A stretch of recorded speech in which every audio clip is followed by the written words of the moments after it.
Et ça décolle, colle, c'est la free and chips.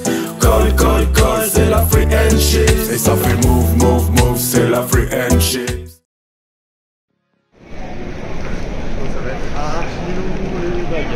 Il y a du monde. Un petit mot pour cette arrivée. Il y a du monde. La free and chips est enfin en complet à Bali. Ouais, enfin en complet à Bali. On retrouve les potes dans quelques jours. D'après Romain. Mais c'est le 11 là même.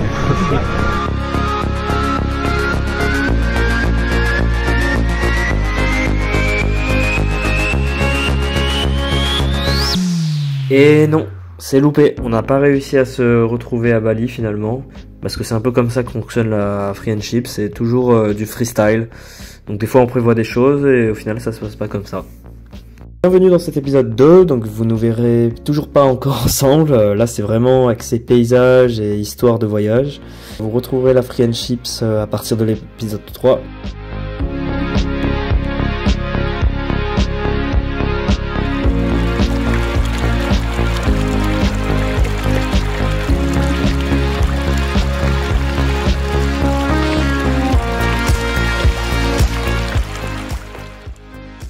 Malgré quelques différences sur notre façon de voyager et sur nos choix d'activités, nous sommes quand même un groupe très soudé. Notre voyage en Amérique du Sud nous a clairement démontré que nous pouvions continuer sur une belle lancée en Asie.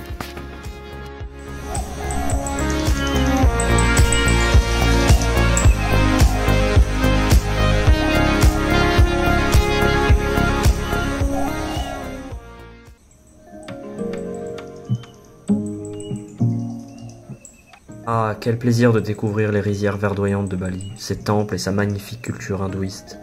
L'île a beau être hyper touristique de nos jours, ça reste une destination incroyable. Il suffit de s'éloigner un peu des rassemblements touristiques pour se retrouver seul dans la nature.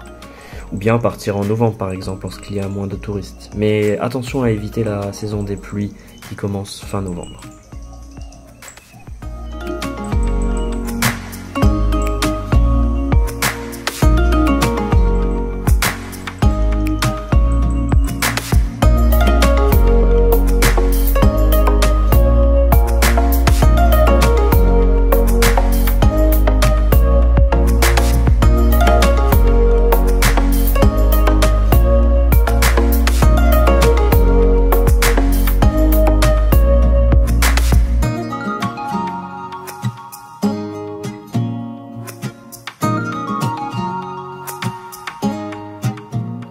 This is you and in fire, then we shall all burn together.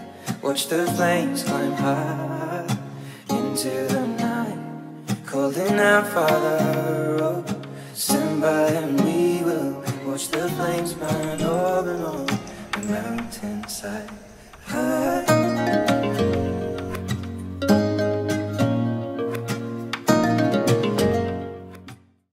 À Hamed, au nord-est de Bali, c'est un endroit idéal pour faire du snorkeling et de la plongée. J'ai fait de la plongée sur l'épave Liberty que j'ai pu filmer brièvement. Il s'agit d'un navire américain de 120 mètres. Pour la petite histoire, le navire a été torpillé par les forces marines japonaises. Détruit de part en part, il était totalement impossible de le remettre à l'eau, et les autorités ont donc décidé de l'échouer délibérément sur le sable de Bali pour sauver son chargement.